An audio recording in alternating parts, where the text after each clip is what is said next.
आधी करावे नंतर सांगावे. काय आहे? तुमच्या अगदी परिचयाची कथा आहे. तुमच्या आई बाबांनी काका काकूंनी सांगितलेली कथा आहे. चिमण्यांनो, कथा आहे का? अगदी छोटी छोटी कथा आहे. माझ्या कथेचं नाव आहे आधी करावे मग सांगावे.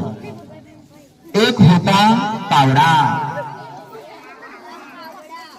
एक होता कावडे दादा आणि एक होती चिमणी ताई. ते दोघेही मिळून राहायचे. दोघेही मिळून राहत असताना एकदा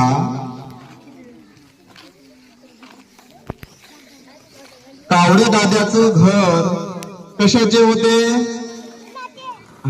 कावडे दादाचे घर होते शेणाचे, तर चिमणी ताईचे घर होते मेणाचे.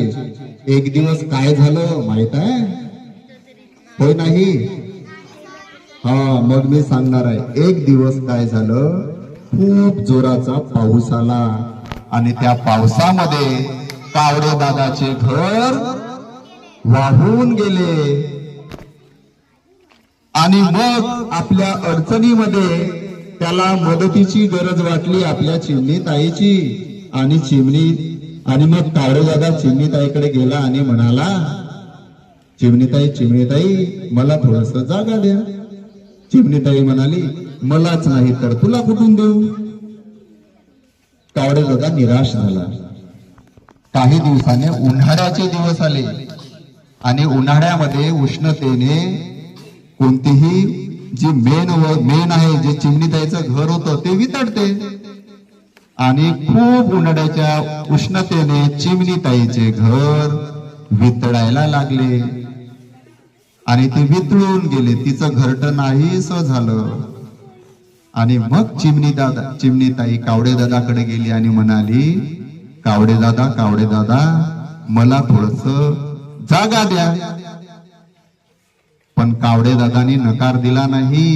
ये ग ताई, आपण दोघे मिळून राही.